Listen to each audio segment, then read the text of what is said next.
All right. NXT.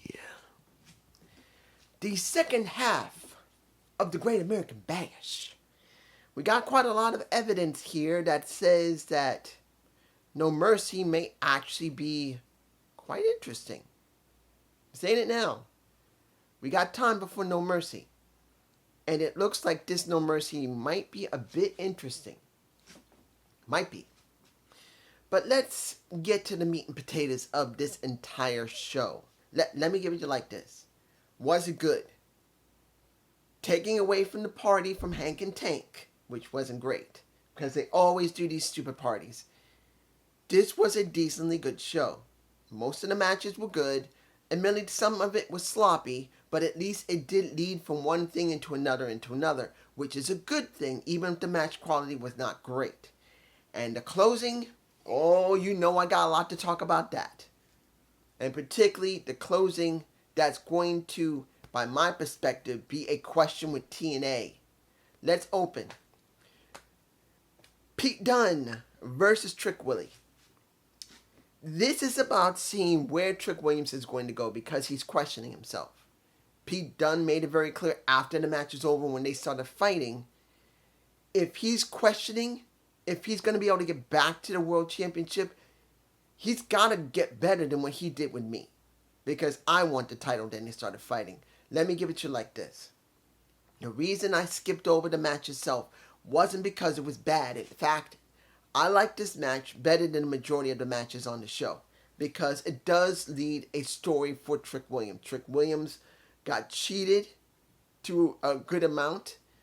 And he has to now fight against an uphill battle. He's got to try to go up when pretty much he's been screwed over. Let's make it clear. But when you see the situation with Pete Dunne and Trick Williams, it's great to see there's a fight between Trick, there's a fight between Pete Dunne. Pete Dunne making it very clear that he's not playing around anymore. He has re-embraced who he originally was when he was in NXT UK, because that's the person we're dealing with here. By my perspective, even though I didn't see much of UK, this is the Pete Dunne that was on the UK. And here is where we're going to have the situation. The only question is Sheamus. There's the big question right there. Not Ludwig Kaiser, but it's Sheamus dealing with Pete Dunne eventually. Is he going to end up in NXT eventually? That is the big question. I don't know if he will. But if he does, it will help give Sheamus something extra.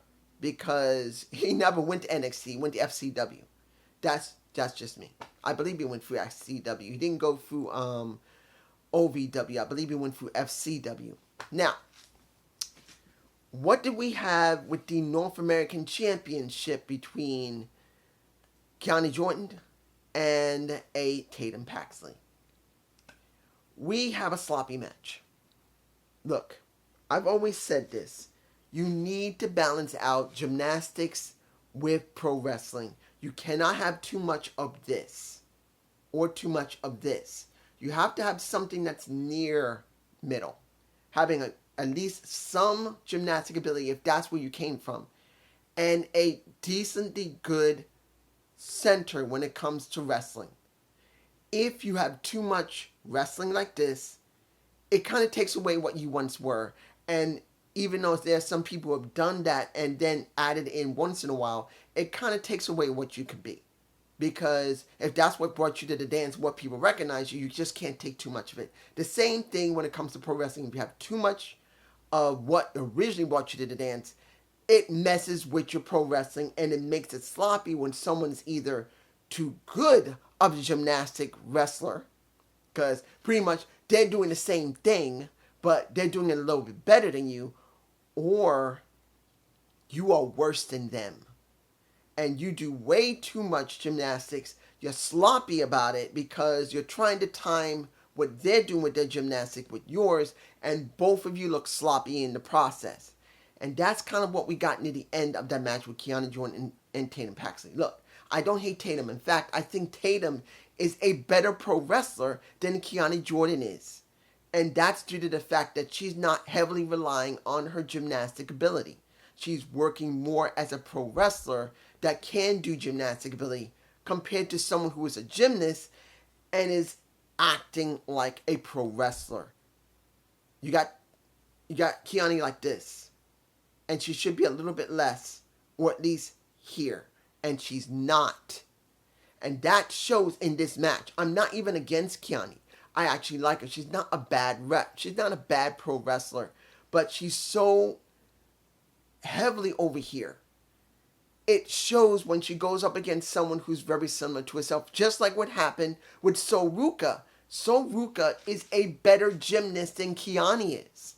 It's not the fact that Kiani was better than her when she did gymnastics, or Soruka was better than Kiani. The problem is Kiani is way too much of a gymnast.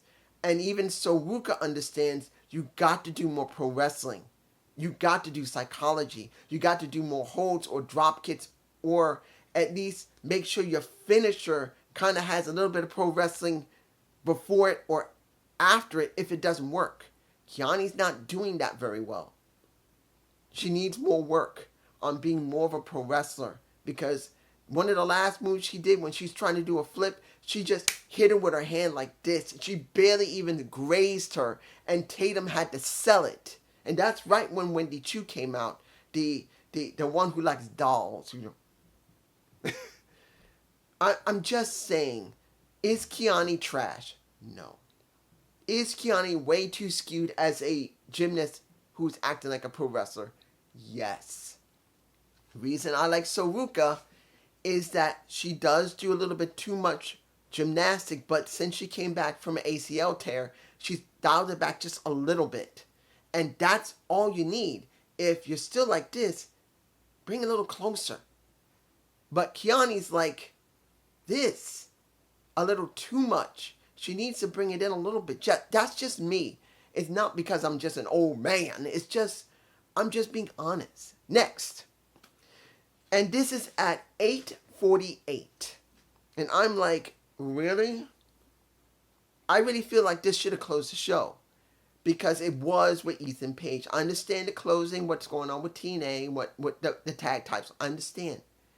But we are still talking about this, and I do not feel like it was the wisest thing to do. I kind of feel like I wish this happened on night one, when this could have happened night one. This really feels like it should have happened in night one, or week one in the Great American Bash, where you have Ethan Page dealing with All Mensa. And I just feel like it should have happened here. It shouldn't have happened here. It should have happened as a main event by itself. That's just me. I'm sorry. Just how I feel about it. It was a good match for what it was, but I didn't expect Ethan to lose. If Ethan lost on a themed show instead of the pay-per-view of No Mercy, I would think NXT has fucked up big time doing that to him. It's not the point he's one of the best wrestlers. You don't make your champion look like bullshit. And since it's a themed show, it's always hard to make sure your champion is protected or your champion can win in a good time. And this was at near the 1 hour main event. It wasn't even at 9 o'clock. It was 8:48 and it ended at 9:04. Normally they have the match at like 9:50, 8:50, going or near 9 o'clock. They didn't even have that because of what was going on later when we had Joe Henry dealing with Joe Coffey. And that's why the reason that this was pushed back so far, before 9 o'clock hour. And who do we win? Who do you think it won? Who do you care that won? It's Ego. Ego won, and I'm not surprised. But here's where we get the obligatory, well, we're doing collaboration with TNA. We have to let one of their wrestlers win. Joe Henry versus Joe Coffey. Joe Henry is so freaking over. He's over like stink, guys. He is so over. People are not only chanting and singing his name, they're adding to it. Guys, no matter what happens here, guys, if Joe leaves TNA, he's going to WWE or he's going to go to AEW and they're going to give him good money. Flat out, he's that popular. He is. There's no way he's not. He is over. So like stink. And it's not the point that this match was bad, because it actually was a good match. It was the second best match of the night for me personally. Because particularly when Joe was getting sick of Joe Coffey's brother and the partner there, he just decided, you know what, I'm going to trick their asses and the ref. I'm going to beat up on them, grab a chair, throw it at one of them, lay on the desk of the commentary team, and make the ref think that they tried to nail me or about to nail me. And guess what? You're out. I don't know where we get that from baseball, but you get my point. He tricked them. They got thrown out, and Joe Henry won, and the crowd just erupted happily. I am telling you now, no matter what TNA gains from this, which I'm not even sure they're gaining anything substantial, Joe Henry is going to be a household name through pro wrestling. If he isn't, he's getting there. And I'm saying it. There's no way to deny it. And Joe Henry's someone I like. I wish kind of like when it came to Yuri Uemura, that things could have stayed with Joya.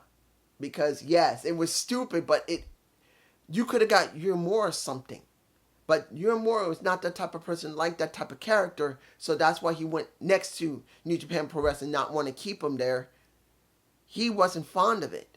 But now that Joe Henry's so over, I think Yuri Uemura might have gained something being next to Joe Henry, and they could have brought them together. I'm just saying. Let's move on to some of the stuff in the back. Let me give it to you like this. I'm not going to talk... Look, I'm not going to tell you that the party in the back was great. It wasn't. They showed a lot of wrestlers they want to try and bring up and make it important. And this is very important to understand. There are a lot of people in the Performance Center they want to bring up. So this is the best way to start introducing them through the party with Hank and Tank. You had the OC show up. You had Roxanne Perez, 3 women she hasn't seen that she hasn't beaten. You got, and here's the thing, you got 3 women who are known to be badasses throwing a guy through a table, triple powerbomb, because he acted sexist. Saying, oh, mommy, you looking good. Oh, you smoking hot. And it wasn't that bad that he said. But they wanted to do a little bit of women power, so they triple powerbombed his ass through a damn table. And Hank and Tank was not happy, but then was happy because it looked cool. I'm not going to tell you that this was a great segment multiple times. I'm not going to tell you that the party was great. It was okay. It was meant to do something. It was meant to introduce more wrestlers that you normally don't see, that may be up and coming in the next couple of months, which is fine. That's what it's meant to do. It's meant to bring someone up. Look, the when was it? 2004 or 2005? The Halloween party when you saw a Stephanie McMahon whose cleavage was pouring out of her top when she looked like a witch, and you see a what was it? Vanilla Light? Vanilla. What was it? I forgot his name, but we got John Cena being a rapper who I've forgotten because of some stupid reason. It's been so long. But that's what it's meant for. Let's now move on to the match that is giving a Heritage Cup shot to Charlie Dempsey. Red Sinclair versus Kaden Gray. I believe her name is Kada Gray. I don't really feel anything from Kada Gray. Or Gray. I can't remember her first name. I could be pronouncing her name wrong. But Sinclair, they've been pushing. She's been wanting to join the No. Let me give it to you like this. Do I care about Sinclair? No. Do I care about the angle of Sinclair seeing Charlie Dempsey shove someone in the back of a car? And I do believe it was Damon Kemp getting rid of him because it didn't work. No. But was this effective to get her to be a part of the No Quarter Catch crew? Yes. Does this mean there's going to be more for the No Quarter Catch crew? I don't know. But it was a good match for what it was. Straightforward to the point. It was meant to get her over and was meant to get her into the catch crew, and she's part of it. There you go. There's your ding. There's your ding. Now, what else would I talk about? I'll give you this. I am still not feeling anything from Devon Evans, but the story of Devon Evans talking with A-Train, I forgot what he called himself when he was in Japan. But let me give you like this. He met A-Train back in 2013 when he was 10. Now, being 20, he's his coach, teaching him what's the best thing to work in pro wrestling. I'm all right with that. It's a nice story. But do I feel any character from Devon Evans? No. And there's a big problem with that, because if you guys don't remember, Alicia Fox was not much different than Devon Evans. Yes, she came up through the Diva search. But let me give it to you like this. When you had Alicia Fox, she literally grew up on television. She was 18 when she was in there. She literally grew up on TV. Devon Evans now is the same thing. She didn't have any experience before, and a lot of people didn't like her. A lot of people did like her. And I look at Devon Evans in the same category. He's 20 years old. And I'm not saying that he is going to be trash, but I wish he had more experience before he joined WWE. Because kind of like what happened to Alicia Fox, you can get caught up in that business very easily. And if you don't have something to ground your ass carefully, you're going to fuck yourself up.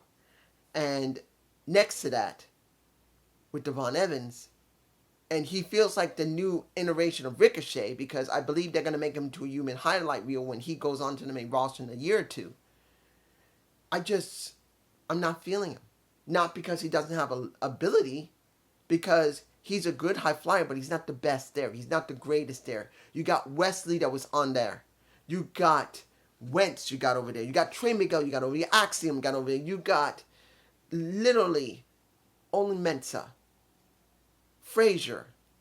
You got a huge amount of high flyers, not much different than him, and better. And he doesn't feel any better. He's like here. It's not about how skillful you are. It's about if you can make the rest of the tools you have mean something. And I'm not feeling with him. Being laid back and being, I'm a boy, I'm one of your boys, is not enough.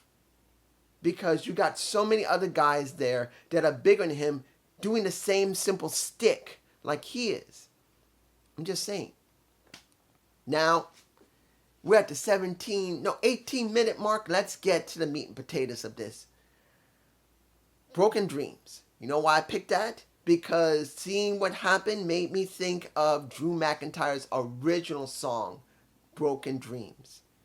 I'm going to take what belongs to you and I'm going to make it my own. I'm going to destroy and shatter your dreams. That's what we got from a Wesley. Now, let's make it clear. Was the match between Axiom, Frazier, and MK, pretty much MSK bad? Nope. It was damn good. It was a good match. It was very, very well done for 4 high flyers the way they work. It was fine. It was done pretty well. I'm not a big high flyer fan, but when you look at Wesley, he knows how to make it more grounded, which he's done a couple of times when it's necessary. But you got 4 very fast-paced wrestlers who are high flyers who don't normally do a lot of grapples. So you're going to have 4 people flying around like they're Supermen. That's just the deal. But in the end, I did not see them giving the titles to MSK. I'm sorry. When it came to West and Wentz, I didn't expect them to give it, and they weren't going to do it.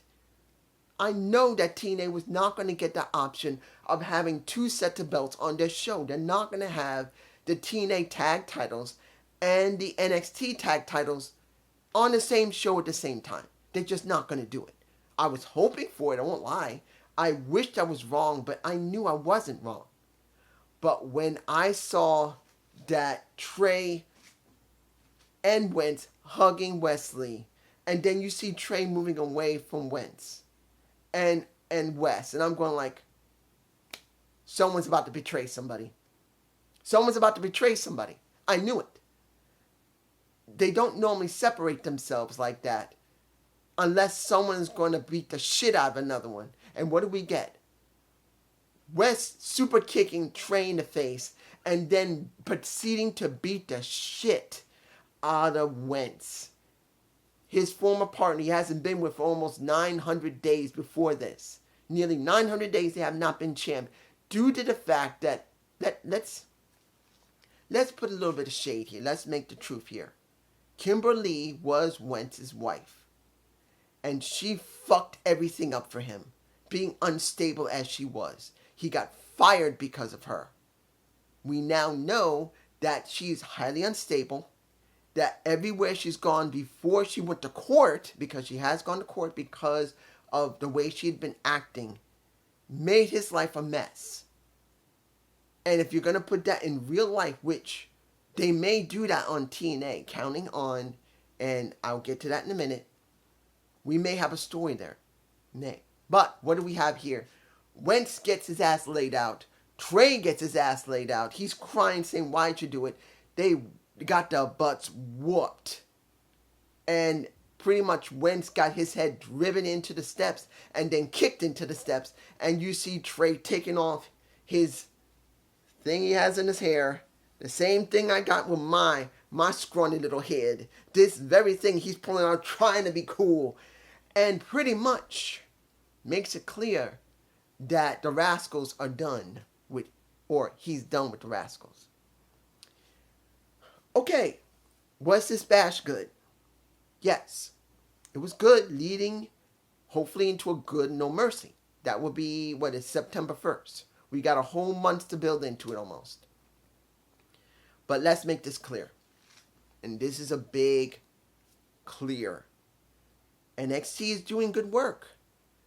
They're taking what they have and they're making their pay-per-views, their monthly pay-per-views, look generally very good. Here's the thing.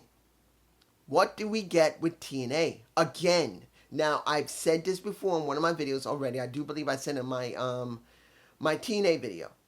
I already know there's a spoiler out there that someone's showing up. I do not know who it is. Do not leave me a contact or leave me information who it is. If you do, I will delete your message or I'm going to curse you out on the message.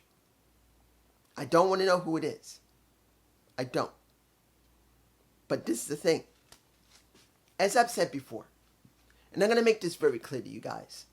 From the very beginning of when TNA lost its management, lost the president, Scott D'Amore, I was questioning what they're going to be doing with themselves. This isn't about if I love Scott. Every time I bring him up, there's a reason. It's because there was a big question why it happened. We already know Scott was trying to get more money. We already know Scott wanted to change up how the company looked when it changed and rebranded back to TNA. This isn't about if Scott was doing a great job or not. I'm not going to tell you that Scott was going to do a wonderfully great job. It's not about that. This is about when you dump the guy who got you pretty mostly there because the wrestlers and everybody else did the rest of the job. You replace him with someone who's not a promoter, not a manager originally, or not originally a manager, not originally a promoter, not originally a writer, not originally anybody that even put up a ring, not even a wrestler. He's nothing but a suit and a tie who worked in networking for 30 years that worked on one thing. One. And that was a show that WWE put on with CM Punk on it for about 2 years before he was gone. If anybody says he was working with WWE, that was the only thing he did. And that was maybe for about a couple of years. And that's it. And it was only due to the fact of that he got this job. And guess what? When someone who's been a network executive is dealing with a show, not a wrestling show, a show talking about wrestling, does not mean you know how to write storylines for wrestling, does not know how to set up a ring in pro wrestling, know how to actually wrestle pro wrestling. None of it. He just worked on the... I want to make this clear. We have no idea when this first started where TNA was going. I was very worried, and I said it. And then this collaboration happened. And everyone's so excited, doing dream matches, constantly thinking about, oh, we're going to have this. Oh, I hope this happens. I told you guys, flat out told you, hold back your expectations because we don't know what the company is doing. We don't know how much this is going to help this company. Since this happened, tell me, what have we gotten substantial for this company? Again, nobody can answer it, no matter. And one of my subscribers always leaves me so many comments with so much pasting from the websites that he goes to, or it is a he, and you know who you are. This is not meant to be a knock against you. I have no disrespect for you. None. But you constantly keep putting connections, pastings from all the websites talking about this stuff. But you know for a fact, and this is the person I'm talking to directly to you, my friend. What is different from TNA in January? What? You give me more connections to all the sites you've been to that talks about this, but I ask you, I don't want to hear this time. I know you're going to leave me a comment, but if you even listen to me, leave a comment without any connections to any comments from any sites, because I know you're going to go there, copy and paste. I'd rather you not this time. I want you to think about the last 8 months since Hard to Kill happened, when we rebooted back to TNA. Tell me what's different. Tell me, what have we done differently with our booking? What have we done differently for the wrestlers themselves? Yes, we've had some changes, like pretty much with Josh Alexander turning heel. Yes, we got that. But has it been something we haven't seen from Impact Wrestling beforehand? Answer that. Because I'm telling you right now, we've had the same stuff many years ago when we worked with Pro Wrestling Noah. The only difference is this is now WWE.